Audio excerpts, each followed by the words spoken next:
আসসালামু আলাইকুম।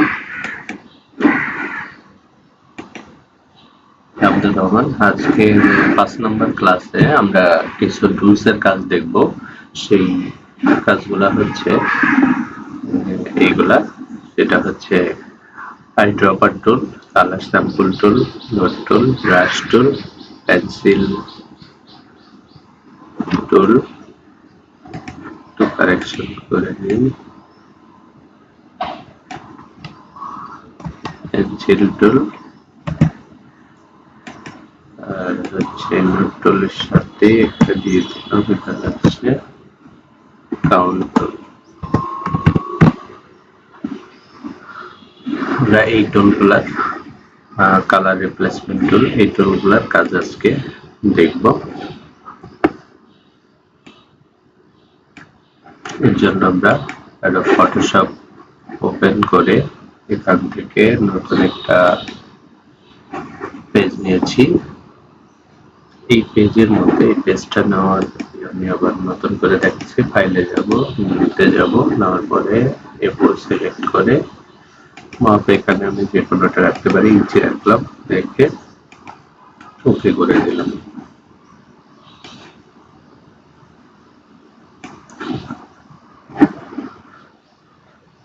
এরপর এখান থেকে eyedropper টুল হচ্ছে নির্দিষ্ট কোনো কালার কে করার জন্য। যেমন আমি এখানে eyedropper টুলটা নিলাম, নিয়ে আমি এই ঘুঘুর মাথার উপরে একটা ক্লিক করলাম, তাহলে এই কালারটা এখানে চলে আসলো। আবার যদি এখানে ক্লিক করি এই কালারটা চলে আসলো, এখানে ক্লিক করলে এই কালারটা চলে আসলো। এভাবে আমি গাছে ক্লিক করলে গাছের কালারটা চলে আসলো।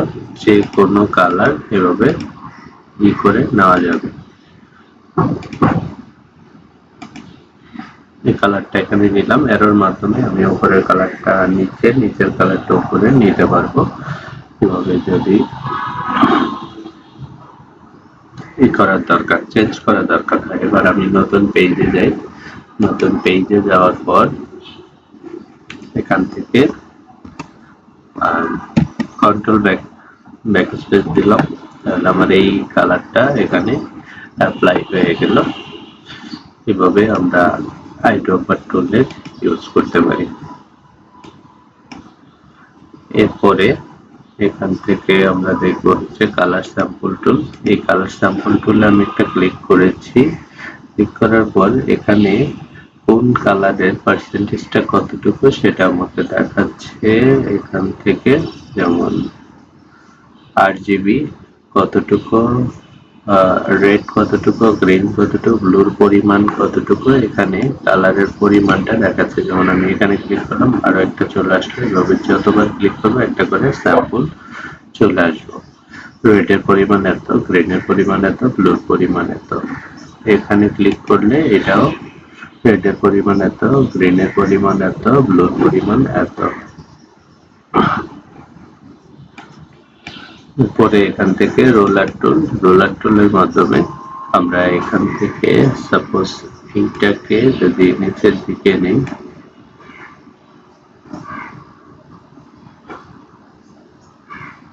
এখানে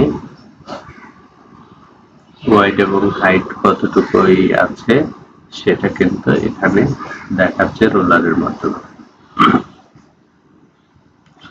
যদি চাই যে পাশে কতটুকু আছে, এটা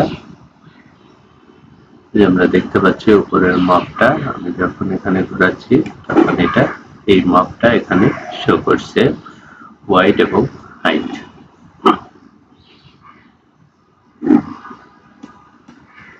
এরপর আছে নোট টুল। এই নোট টুলের মাধ্যমে আমরা এখানে কোনো কিছু নোট করে রাখতে পারবো। যেমন এখানে ক্লিক করলাম, ক্লিক করার পরে এখানে লিখে রাখলাম এই পাখিটার নাম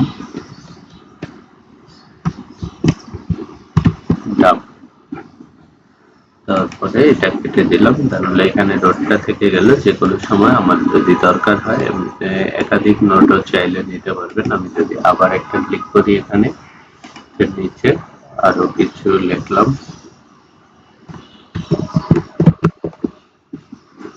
অনেক ডিটেলস এখানে লিখে রাখতে পারবো। করে কেটে দিলাম।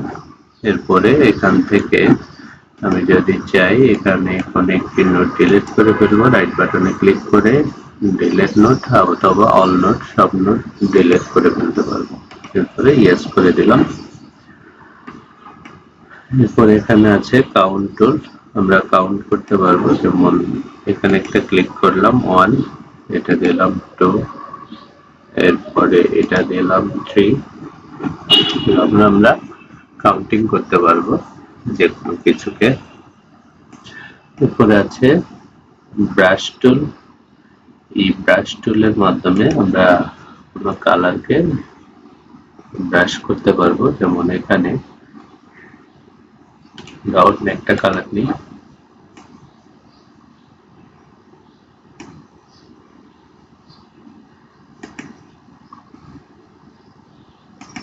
প্রথমে স্কাই কালারটা নিলাম, নেওয়ার পরে এখানে ব্রাশ টুলটা নিলাম, ব্রাশ টুল নেওয়ার পরে এখান থেকে ক্লিক করে আমরা ব্রাশ চেঞ্জ করেও নিতে পারি। এখানে অনেক ব্রাশ আছে, আমি যে ব্রাশটা নিতে চাই সেই ব্রাশের মধ্যে ক্লিক করব। সাপোজ এখান থেকে এটাই নিলাম, নেওয়ার পরে এখানে ব্রাশের যে সাইজটা আছে আমরা চাইলে এই ব্রাশের সাইজটাকে কম বেশি করে নিতে পারি, মোটা চিকন করে নিতে পারি। এরপর মাউসের লেফট বাটন চেপে ধরে এরকম ব্রাশ করে নিতে পারি, যে আমি এই ব্যাকগ্রাউন্ডটাকে অন্য কালার দিয়ে একটু ব্রাশ করে নিব।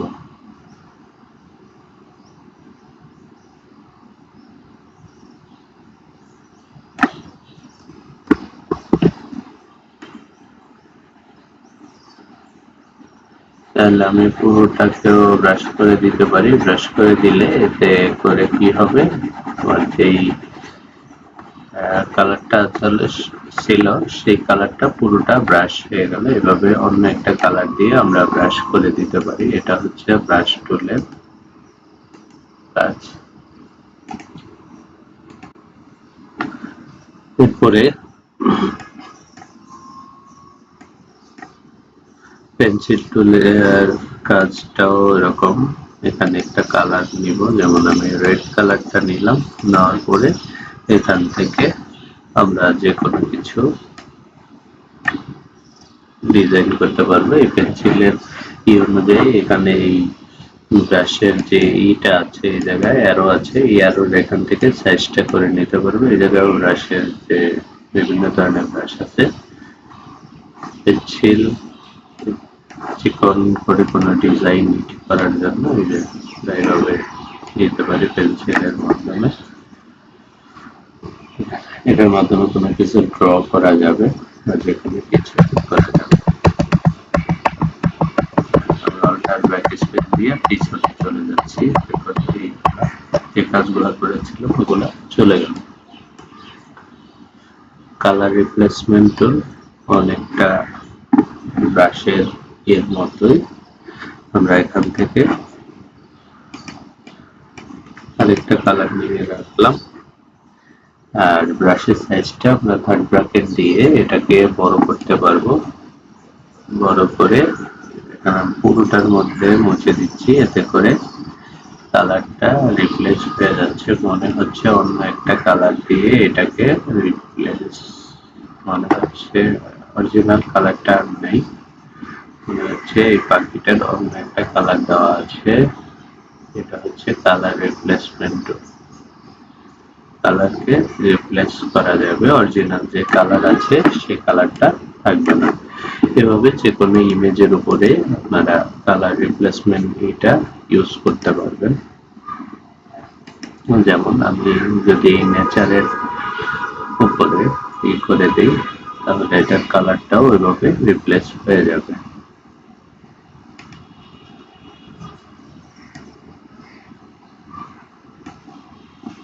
এই সিনারিটা আমি যদি চেঞ্জ করতে চাই, এখানে কি কালার দিতে চাই সেই কালারটা নিব, নেওয়ার পরে সাপোজ আমি এই ইয়েলো, হালকা ইয়েলো কালারটাই দিতে চাই। তারপরে এবার মাউসের চেপে ধরে রেখে এই পুরোটার মধ্যে ব্রাশ করে দিলাম, এতে করে সব জায়গায় একটা ইয়েলো ভাব চলে আসছে। এটা হচ্ছে কালার রিপ্লেসমেন্ট, আগের যে কালারটা ছিল ওই কালারটা রিপ্লেস হয়ে যাচ্ছে। যেখানে বাকি আছে ওই জায়গায় আবার ঘষা দিলে পুরোটাই কালার রিপ্লেস হয়ে যাবে।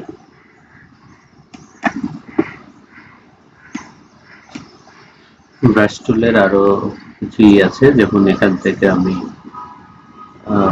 মিক্সচার ব্রাশ টুল, এই মিক্সচার ব্রাশ টুল দিয়েও কালারের মিক্স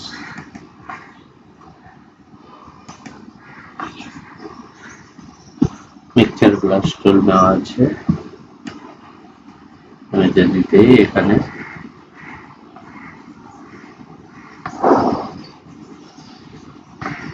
কোনো ব্যাকগ্রাউন্ড বানিয়ে ব্যাকগ্রাউন্ডের মধ্যে ডিজাইন করা যাবে। এই ব্রাশের আরো কয়েকটা ব্যবহার থাকে। এখান থেকে ব্রাশের জায়গায় চলে গেল, পুনরায় ব্রাশ টুল সিলেক্ট করলাম। সিলেক্ট করার পর এখান থেকে আমরা অন্য একটা ব্রাশ নিব। সাপোজ এই যে পাতার ব্রাশ অথবা এখানে গাছের ব্রাশ একটা নিলাম। নেওয়ার পরে ব্রাশটা কতটুকু মোটা হবে আমরা সেটা এখান থেকে সিলেক্ট করে নিতে পারি। নিয়ে ব্রাশের কালারটা কি হবে, এই কালারটা দিলাম ইয়েলো কালার, আর আরেকটা কালার দিচ্ছি এখান থেকে গ্রিন কালার দিয়ে। এবার আমরা যদি কোনো ডিজাইন করতে চাই যে কোনো জায়গায়, যেমন এটা নিচ দিয়ে একটা ডিজাইন করব। এবার এখান থেকে এই ব্রাশের সাইজটাকে আরো একটু বড় করে নিচ্ছি। নিয়ে আমি এই জায়গায় এইটাকে টেনে দিব। টেনে দিলে তাহলে এখানে মনে হবে যে এখানে কিছু এই জায়গায় নিচ দিয়ে কিছু ঘাস আছে, একটা বাগানের মতো হয়ে যাবে। এভাবে আমরা ব্রাশ টুল দিয়ে বিভিন্ন ধরনের ডিজাইন করতে পারি। ন্যাচারাল যে ডিজাইন গুলো আছে এই ডিজাইন গুলো আমরা ব্রাশ টুলের মাধ্যমে ইউজ করতে পারি। বা আমি যদি এখানে যে ব্ল্যাঙ্ক পেজটা ছিল এই পেজের মধ্যেও অ্যাপ্লাই করি, তাহলেও আমার এই ব্রাশটা অ্যাপ্লাই হবে। আমি একটু ব্রাশের সাইজটা বড় করে নিচ্ছি।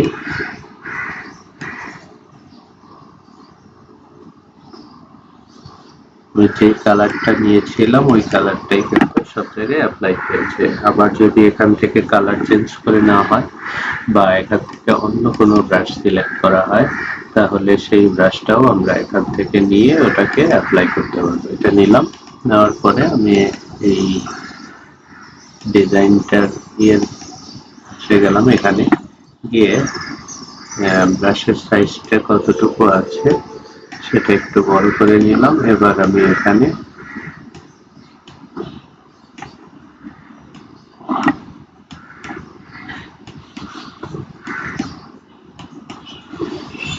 পুরোটার মধ্যে একটু ন্যাচারাল একটা ডিজাইন হয়ে গেল। এভাবে ব্রাশের মাধ্যমে আমরা বিভিন্ন ধরনের ডিজাইন তৈরি করতে পারি।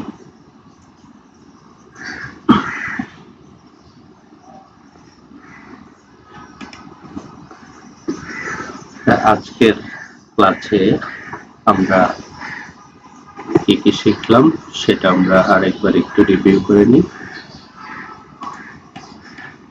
eyedropper টুল নির্দিষ্ট কালার সিলেক্ট করার জন্য, কালার স্যাম্পল টুল কোন কালারের পরিমাণ কতটুকু আছে সেটার জন্য, রোলার টুল রোলার মাপার জন্য, নোট টুলটা হচ্ছে সাইড নোট লেখার জন্য ইউজ করা হয়, আর কাউন্ট টুলটা আমরা কাউন্ট করতে পারি কোনো অবজেক্টকে। এরপরে ব্রাশ টুলের মাধ্যমে আমরা বিভিন্ন ডিজাইন করতে পারি। পেন্সিল টুলের মাধ্যমে লেখা যায় অথবা কোনো কিছু ডিজাইন করা যায়। কালার রিপ্লেসমেন্ট টুলের মাধ্যমে কালারকে রিপ্লেস করা যায়। আর মিক্সচার টুলের মাধ্যমে কালারের একটা মিক্স তৈরি করা যায়। এভাবে আমরা এই টুলগুলো ইউজ করতে পারি। আর এই টুলগুলো সম্পর্কে যদি কারো কোনো কিছু জানার থাকে তাহলে অবশ্যই কমেন্ট করে জানাবেন। ধন্যবাদ সবাইকে।